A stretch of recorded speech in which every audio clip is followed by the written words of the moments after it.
Friends, मैं आपका mentor AK Singh और आज फिर हम अपने MLIS 02 को देखेंगे। MLIS 02 में क्या कर रहे हैं, यानी कि थर्ड चैप्टर चल रहा है और थर्ड चैप्टर में हम MIS तक देख चुके हैं, यानी कि MIS तथा ग्रंथालय सूचना केंद्र के बारे में जान चुके हैं। आज हमें जानना है उद्देश्यात्मक प्रबंधन तथा ग्रंथालय सूची केंद्र को जानना है। तो समय व्यर्थ न करते हुए चलिए शुरू करते हैं। सबसे पहले क्या करना है, वीडियो को लाइक करना है, शेयर करना है, चैनल को सब्सक्राइब करना है और टेलीग्राम ग्रुप को ज्वाइन करके रखना है, जिससे आपको इम्पोर्टेंट इन्फॉर्मेशन देखने के लिए मिलती रहे। तो चलिए, आज का चैप्टर है, यानी कि लेसन नंबर हम 3 देख रहे हैं और आज का टॉपिक क्या है, उद्देश्यात्मक प्रबंधन तथा ग्रंथालय एवं सूचना केंद्र। ठीक है, अब सबसे बड़ी बात आती है कि उद्देश्यात्मक प्रबंधन को अगर हम लेके चलें, यानी कि आपके उद्देश्यात्मक प्रबंधन को संक्षिप्त में क्या कहते हैं, MBO। ठीक है, MBO के नाम से जाना जाता है। प्रबंधन की इस इकाई को, यानी कि प्रक्रिया में किसी भी स्तर पर प्रबंधन के अपने निकटतम वरिष्ठ प्रबंधन के साथ विचार विमर्श की बात करी जाती है और उसके उद्देश्य को, उद्देश्य को लेकर आपसी समझौते के और आपसी चीज़ों को जानकर निर्धारण करा जाता है और चीज़ों को प्रबंधन में, यानी एक तरह से कार्य में उसके उद्देश्य की प्राप्ति करी जाती है। उद्देश्यात्मक प्रबंधन को लिखित अभिलेख के रूप में भी जाना जाता है। क्या होता है, एक तरह से लिखित अभिलेखों के रूप में जाना जाता है। ठीक है, इस तरह के जो यानी कि MBO को कहीं ना कहीं हम परिवीक्षित तकनीक के रूप में भी जानते हैं। ठीक है, और ये क्या करता है, ग्रंथालय एवं सूचना केंद्र में सामूहिक लक्ष्यों की एकीकृत प्रभावी ढंग से उपयोग करने के काम में आता है। ठीक है, फिर आती है कहीं ना कहीं जो सामान्य लक्ष्य की पहचान करना, प्रत्येक व्यक्तिगत कर्मचारियों और उनके परिणामों की उपेक्षा अनुरूप जिम्मेदारियों और क्षेत्र में निर्धारण करना। ग्रंथालय सूची केंद्र की जो इकाई है, क्रियाकलाप हो कि दिशा निर्देश के रूप में लेके चलने की बात करता है। दोनों प्रबंधन, यानी कि प्रबंधनों के द्वारा संयुक्त रूप से स्थापित करने की बात करता है। ये लक्ष्य प्राप्ति की बात करता है और कहीं ना कहीं निर्धारित अवधि में समाप्त करने की बात करता है। ठीक है, फिर आती है, यानी कि इसके उद्देश्य क्या है। भाई, उद्देश्यात्मक प्रबंधन के उद्देश्य पूछे गए हैं, तो इसके उद्देश्य क्या हैं। आपसे कोई उद्देश्य पूछने लगे तो इसके उद्देश्य क्या है, कर्मचारियों द्वारा कार्य संपादन कर लेने की जो कला के प्रबंधन में, यानी कला प्रबंधन कहलाता है। और उद्देश्यात्मक प्रबंधन में संगठन निहित प्रत्येक व्यक्ति के उद्देश्य और लक्ष्य की ज्ञात करने की बात करता है। संगठन में व्यक्ति एक ही दिशा में कार्य करें, संगठन के उद्देश्य स्पष्ट हों, संगठन के उद्देश्य एक निश्चित अवधि के अंतराल पर समीक्षा प्रदान करें। प्रबंधन द्वारा सूचना और एक ऐसे, यानी कि ऐसे स्वरूप की अवधि की बात करें, नियंत्रण की बात करें जिसमें स्वयं नियंत्रण किया जा सके। प्रबंधन का प्रत्येक स्तर की उपेक्षा, साथ ही साथ कार्य की बात करें और यह प्रबंधन के प्रेरणा को बढ़ाने की बात करें। फिर आता है उद्देश्यात्मक प्रबंधन के निर्माण के चरण। क्या है, निर्माण के चरण। निर्माण के चरण में क्या है, पूरे ग्रंथालय एवं सूचना केंद्र के पूर्ण अध्ययन करें, यानी पूर्ण अध्ययन करके और संगठनों के सामान्य उद्देश्यों के निर्धारण करना। फिर आता है संगठन के लक्ष्यों को प्राप्ति करना और यानी कि संगठनात्मक ढांचा जो है, उसका क्या स्ट्रक्चर है, उसको कहीं ना कहीं परिवर्तन करे और कहीं ना कहीं संशोधन करे। फिर आते हैं कहीं ना कहीं वरिष्ठ अधिकारी अपने अधीनस्थ, यानी कि उसके अंडर जितने भी कहीं ना कहीं चीज़ें हैं, उसको लक्ष्य को निर्धारण करे। कनिष्ठ अधिकारियों को कार्य संपादन करने की लक्ष्य की प्रस्तुतिकरण करें और क्षेत्रों का चयन सही तरह करें। वरिष्ठ अधिकारी अपने अधीनस्थ जो चीज़ें हैं उनका विचार विमर्श और संयुक्त रूप से लक्ष्यों की प्राप्ति करवाएं। जो योजना के अंतर्गत जो चीज़ें आए निर्धारण करने की बात आती है, उसके उद्देश्यों की प्राप्ति, यानी कि उद्देश्यात्मक जो प्रबंधन है उसका संपादन यानी कि एक तरह से पूर्ण संपन्न करने की बात करें। ठीक है, फिर वर्ण यानी कि जो वर्णात्मक चीज़ है उसको लेके चलें। फिर आते हैं लाभ। इसके लाभ क्या हैं? क्या है? लाभ। ठीक है, लाभ आते हैं यानी कि ग्रंथालय एवं सूचना केंद्र की दृष्टि से क्या है, जो प्रबंधन में कम व्यय या उत्तम प्रबंधन परीक्षण की बात आती है, या कर्मचारी चरित्र की बात आती है, उद्देश्य की बात आती है, प्रबंधन नियंत्रण की बात आती है, संयुक्त यानी कि संगठन की बात आती है, वो सब चीज़ों को ध्यान दें। व्यक्तिगत प्रबंधन की दृष्टि से निर्णय लेने की बात आती है, न्यूनतम कठिनाई की बात आती है, व्यक्तिगत योजना की बात आती है, स्वयं वरिष्ठता की बात आती है, वो सब चीज़ों को लेके चला जाए। फिर आती है बाधाएं। बाधाएं क्या होंगी? देखो, उद्देश्यात्मक प्रबंधन में यानी कि सावधानी पूर्ण लागू नहीं किया जाता, और यानी कि कर्म जो कार्य ये एक तरह से कार्य है, और जो अभिप्रेरणा है, और जो कहीं ना कहीं ग्रंथालय एवं सूचना केंद्र के संदर्भ में सामान्य समस्याओं की बात करता है, उसमें कहीं ना कहीं समूह कार्य की बात करता है। उद्देश्यात्मक प्रबंधन में वरिष्ठ अधिकारियों के और समूह की बात भी करता है। ठीक है, फिर इसके बाद आती है मूल्यांकन तकनीक। मूल्यांकन तकनीक में क्या है भाई? मूल्यांकन तकनीक किसी भी प्रक्रिया का एक महत्वपूर्ण पक्ष होता है। इसके अंतर्गत क्या करा जाता है? हम किसी भी कार्य को निर्धारण करने, उसके उद्देश्य को जानने, तुलना करने, और कहीं ना कहीं विशिष्ट समय में उसकी चीज़ों को जानने की बात करते हैं। सीधे सीधे हम क्या कर रहे हैं? किसी भी तकनीक का मूल्यांकन कर रहे हैं, भाई वो सही है, गलत है, उसके उद्देश्य कितने सफिशेंट हो रहे, तो ये सब चीज़ें आती हैं। अब मूल्यांकन के यानी कि मूल्यांकन के लिए दो वस्तुएं महत्वपूर्ण होती हैं। सबसे पहली आती है संगठन के विशिष्ट एवं स्पष्ट उद्देश्य। दूसरे आप क्या आते हैं? स्टिक एवं आसान उपकरण जिनसे जांच की जा सके।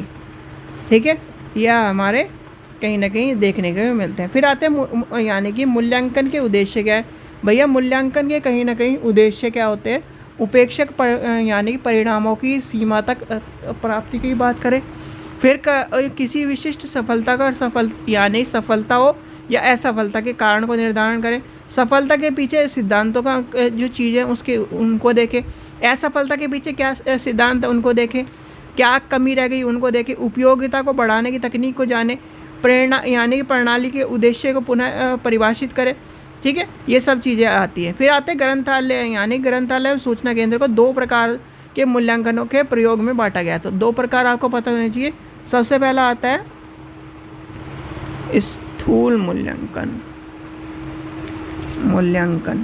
ठीक है, दूसरा आता है सूक्ष्म मूल्यांकन। ठीक है, तो स्थूल मूल्यांकन और सूक्ष्म मूल्यांकन में देखो दोनों के अंतर है। मात्रात्मक संपादन कार्य की बात आती है। इसके अंतर्गत उद्देश्य निर्धारण करने की या कोई भी प्रणाली किसी भी अच्छी तरह से कार्य करने की बात करता है। अब मूल्यांकन की विधियों क्या है? प्रयोगात्मक मूल्यांकन आता है, गुणात्मक मूल्यांकन है आपके, फिर आपका निर्णय मूल्यांकन है, उद्देश्यकर्ता मूल्यांकन है, लागत वसूल मूल्यांकन है। तो ये आपको पता होना चाहिए। कितने रखे मूल्यांकन है? लिखो मूल्यांकन की विधि आपको अगर कोई पूछने लगे। मूल्यांकन की विधियाँ, पहला क्या है? प्रयोगात्मक मूल्यांकन। दूसरा क्या है? गुणात्मक मूल्यांकन। तीसरा क्या है? निर्णय विश्लेषण। चौथा क्या है? उपयोगकर्ता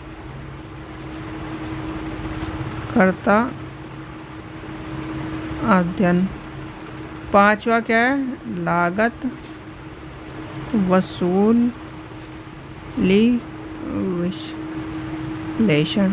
ठीक है, ये आपको कहीं ना कहीं क्या है, मूल्यांकन की विधियों के रूप में मिलेंगे। विभिन्न तकनीक क्या है, अगर तकनीक पूछने लगे भाई, पहला है प्रदर्शन मांग, फिर है दूसरा जांच की बात करता है, तीसरा है सूचनाओं का गुणा यानी कि उसके गुणों को जानने की बात करता है सूचना की। ठीक है, फिर आता है असफलता की विश्लेषण, फिर आपका क्या है यानी कि निष्पादन की बात करता है। तो ये सारी चीज़ें आपको देखने के लिए मिलेंगी। ठीक है, तो यहाँ तक आपको समझ में आ गई होंगी चीज़ें। अब एक चीज़ का ध्यान रखना, जब लागत की उपयोगिता की बात करता है या मूल्यांकन में लागत की बात आती है, तो उसमें लागत फिर लाभ है, फिर लागत लाभ है, लागत उपयोगिता है, लागत कार्य निष्पादन की बात करता है। तो ये कहीं ना कहीं टर्म्स आपको याद कर लेनी है, कई बार अगर पूछी जाती है तो आपको पता होना चाहिए। ठीक है, यहाँ तक कि आपको सारी चीज़ें समझ में आ गई होंगी। फिर आपका आता है टॉपिक, इसके बाद आता है सूचना प्रणाली एवं सेवाओं का मूल्यांकन। ठीक है, सूचना प्रणाली एवं सेवाओं का मूल्यांकन। सूचना प्रणाली एवं सेवाओं का मूल्यांकन किसी जो ग्रंथालय सूचना केंद्र की प्रणाली है का विकास है, उसका मूल्यांकन है, वो महत्वपूर्ण है। और ग्रंथालय तो सूचना प्रणाली के मूल्यांकन में विभिन्न तकनीकों का प्रयोग करने की बात करता है। अब सबसे पहले आती है संग्रह मूल्यांकन, यानी कि किसकी बात करता है, संग्रह मूल्यांकन। ठीक है, संग्रह मूल्यांकन में किसी भी ग्रंथालय में सूचना केंद्र पर जो संग्रह सबसे महत्वपूर्ण होता है। और कहीं ना कहीं आप ये बात मान के चलो, संग्रह किस चीज़ का कर रहे हैं हम, किताबों का। कि संग्रह किस चीज़ का कर रहे हैं, सोर्सेज का। संग्रह किस चीज़ का कर रहे हैं, सूचना होगा। अब संग्रह नहीं करेंगे तो कहीं ना कहीं लाइब्रेरी किस तरह से बैठेगी, और लाइब्रेरी नहीं होगी तो कहीं ना कहीं हम काम किस पे करेंगे, हम किस चीज़ को लेके चलेंगे अगर ग्रंथालय नहीं होगा तो कहीं ना कहीं। फिर उसके बाद आती है इसके अंतर्गत जो संग्रह मूल्यांकन के अंतर्गत जो महत्वपूर्ण चीज़ें, एक तो मात्रात्मक, एक गुणात्मक। भाई मात्रा किसकी, आपके सोर्सेज की। संग्रह करने की चीज़ें मात्रा होनी चाहिए। फिर उसके गुण क्या है, अब ऐसे तो है नहीं कि आप किसी भी चीज़ को, यानी कि जो समाज के लिए अवगुण पैदा करती है, जैसे कि कहीं ना कहीं आप ये मान के चलिए, हम चलचित्र की बात लेके चलें या कि किताबों की बात लेके चलें, किताब वही तो यूज़ करेंगे हम ग्रंथालय में जो कहीं ना कहीं समाज की कुछ देन हो, समाज के लिए कहीं ना कहीं इम्पोर्टेंस हो। अब आप एडल्ट बुक यूज़ को लाइब्रेरी में बुक रखो तो कहीं ना कहीं उसका क्या है, इन सेंस कहीं ना कहीं लाइब्रेरी में क्रिएट करता है और वो इन सेंस के रूप में जाना जाएगा। ठीक है, तो ये कहीं ना कहीं आपको पता होना चाहिए कि कौन सी बुकें हम लाइब्रेरी में रख सकते हैं, कौन सी बुकें हमें नहीं रख सकते। ठीक है, फिर आपका आ जाता है क्या है, यानी कि मूल्यांकन की जो प्रणाली है, यानी कि पुनर्प्राप्ति प्रणाली का मूल्यांकन। अब इसमें क्या है, सूचना प्रणाली में निहित जो उपयोग करता है उसकी मांग को जानना, उसकी उपयोगिता को जानना, उसकी उपलब्धता को जानना, ये सारी चीज़ें हम क्या करते हैं, इसमें आपको लेके चलते हैं। फिर आता है, इसके बाद आएगा सूचना, यानी कि सूचना सेवा का मूल्यांकन। लिखिए, सूचना सेवाओं का मूल्यांकन। अब इसमें क्या है, सूचना सेवाओं के मूल्यांकन का अर्थ है सेवाओं का सभी संभव और उपयोगी से परीक्षण एवं जांच के लिए बात करना, उपयोगकर्ताओं की आवश्यकता के संबंध में चीज़ों को लेकर चलना। सूचना सेवाओं का मूल्यांकन और उपयोगकर्ताओं के केंद्र की बात करता है और उपयोगकर्ताओं एवं आवश्यकता जो चीज़ें हैं उनको लेकर चलने की बात करता है। ठीक है, अब इसमें क्या है, कर्मचारियों का मूल्यांकन, सूचना सेवा का स्थूल स्तर ये मूल्यांकन आ जाएगा। उपयोगकर्ता का अध्ययन आ जाएगा, यानी कि यूज़र स्टडीज़ की बात आ जाता है। डायरेक्ट आपका डायरेक्ट असेसमेंट आ जाएगा, यानी कि प्रत्यक्ष मूल्यांकन हो जाएगा। फिर आपका आ जाएगा कहीं ना कहीं जो मूल्यांकन है वो करंट अवेयरनेस सर्विस, यानी कि CAS। याद रखना, CAS के ऊपर कई बार क्वेश्चन पूछा गया, आपसे फुल फॉर्म के तौर पर पूछा जाना चाहिए। CAS क्या, current awareness service. Current awareness service क्या करती है, कहीं ना कहीं जो जागरूकता हमारे मस्तिष्क में चलती रहती है। और कहीं ना कहीं करंट अवेयरनेस सर्विस आपका समझ लो कि जो जर्नल्स आते हैं जो आपको नई नई इन्फॉर्मेशन प्रदान कर रहे हैं, जो चीज़ें प्रदान कर रहे हैं, वो कहीं ना कहीं CAS की बदौलत ही आपको देखने के लिए मिलते हैं। ठीक है, तो ये आपका क्या हो गया, चैप्टर हो गया कंप्लीट। इसमें जितने भी चीज़ें थी आपको बता दी हैं।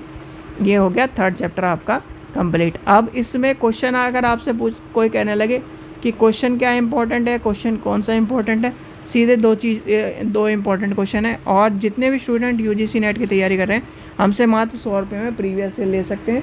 आपको लिंक डिस्क्रिप्शन में दिया गया है। ठीक है, अब जितने भी स्टूडेंट्स हैं क्वेश्चन इसका 1-2 ही क्वेश्चन इंपॉर्टेंट बैठते हैं। सबसे पहला तो आपको पता होना चाहिए परिवीक्षण एवं मूल्यांकन तकनीक से आप क्या समझते हैं, इसके प्रकार बताते हुए इसके ग्रंथालय एवं सूचना केंद्र में इसकी